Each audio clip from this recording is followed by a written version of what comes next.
మనతో పాటు బీఆర్ఎస్ నాయకులు రజితారెడ్డి గారు ఉన్నారు. అక్కడ ఎట్లా చూస్తారు బండి సంజయ్ కొడుకు పైన పోక్సో కేసు జరిగింది, ఇన్ని రోజులైనా అరెస్ట్ చేయట్లేదు, ఏం చెప్తారు? వాళ్ళ రాష్ట్రంలో అరాచకం అధర్మం ఏ రకంగా రాజ్యం వెళ్తుందో మనం చూస్తూనే ఉన్నాం. నిందితుడి మీద పోక్సో కేసు నమోదై వారం రోజులైంది. ఇప్పటి వరకు తీసుకోకుండా అట్లీస్ట్ అరెస్ట్ కూడా చేయకుండా నీరుగార్చే ప్రయత్నం చేస్తున్నారు కేసును. ఇవాళ బండి భగీరథను కాపాడడానికి రేవంత్ రెడ్డి శత విధాల ప్రయత్నం చేస్తుండని రాష్ట్ర ప్రజలకు అర్థమైంది.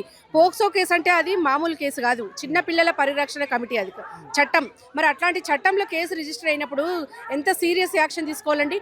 ఈ పాటికే కేసుని అంటే నిందితుడిని పట్టుకొని ఈ పాటికే శిక్షించాల్సింది పోయి ఇంతవరకు అరెస్ట్ కూడా చేయకుండా కేసును నీరుగార్చే ప్రయత్నం చేస్తూ ఇందులో బెయిలబుల్ కేసు పెట్టి ఇంకా కాలయాపన చేస్తున్నాడు రేవంత్ రెడ్డి.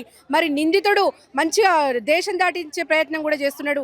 ఇవాళ అంటే దావూద్ ఇబ్రహీంనైనా పట్టుకోవచ్చు, కానీ నిజంగా ఈ బండి భగీరథను పట్టుకోవడం కష్టమైపోయింది.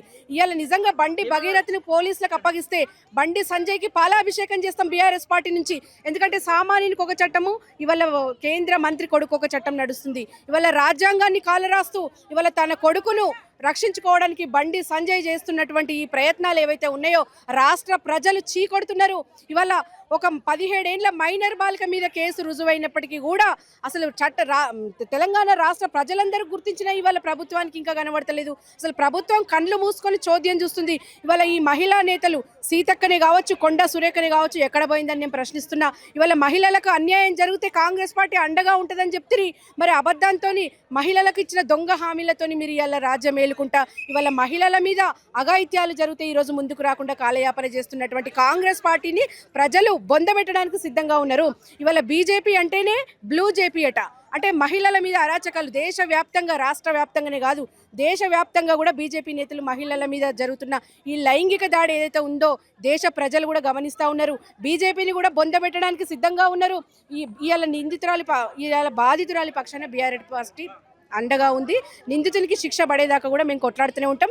డెఫినెట్గా బండి భగీరథను అరెస్ట్ చేసేదాకా కూడా మేము మా ఉద్యమాన్ని ఆపేదే లేదు. ఇక్కడ చర్చ అంతా కూడా మైనర్ కాదు మేజర్ తనం అనేది కోర్టులో కూడా వాదనలు జరుగుతూ ఉన్నాయి. ఎట్లా చూస్తారు? ఇది ఎంత ఘోరం అంటే అమ్మాయి మీద అఘాయిత్యం జరిగింది వాస్తవమే, కానీ మైనర్ కాదు మేజర్ అని నిరూపిస్తారట. అంటే ఇండైరెక్ట్గా అఘాయిత్యం జరిగిందని ఒప్పుకుంటున్నట్టే కదా. అసలు అమ్మాయి మైనర్ కాకపోతే పోక్సోలో అసలు కేసు రిజిస్టరే కాదు. వాళ్ళు కేసు రిజిస్టర్ చూసుకునేటప్పుడే అన్ని వెరిఫికేషన్ చేసుకొని రిజిస్టర్ చేస్తారు. మరి అలా కేసు రుజువైనప్పటికీ కూడా మళ్ళీ ఇట్లాంటి దొంగ ప్రయత్నాలు ఎందుకు చేస్తుండో అర్థం కావట్లేదు. అంటే మేజర్ అయితే జరగొచ్చా? అత్యాచారం మత్తుమంది ఇచ్చి అత్యాచారం చేయొచ్చా మేజర్ అయితే? ఇవాళ రీసెంట్గా కొత్తగా పెట్టిన పార్టీలు సైతం నిందితునికే వంతబాడడం ఏదైతే ఉందో తెలంగాణ రాష్ట్ర ప్రజలు గమనిస్తూ ఉన్నారు. రాష్ట్రంలో ఈ అధర్మం ఎట్లయితే రాజ్యం వెళ్తుందో, ఈ అరాచకాలు ఎట్లయితే రాజ్యం వెళ్తుండ్రో వీళ్ళందరికీ బుద్ధి చెప్పడానికి తెలంగాణ రాష్ట్ర ప్రజలు సిద్ధంగా ఉన్నారు. మొదటి నుంచి కూడా అంటే బాధితురాలు కేసు నమోదైనప్పటి నుంచి కూడా బీఆర్ఎస్ పార్టీ అండగా ఉంటుంది. ఇక మీదట కూడా అమ్మాయికి న్యాయం జరిగే వరకు కూడా మేము కొట్లాడుతూనే ఉంటాం.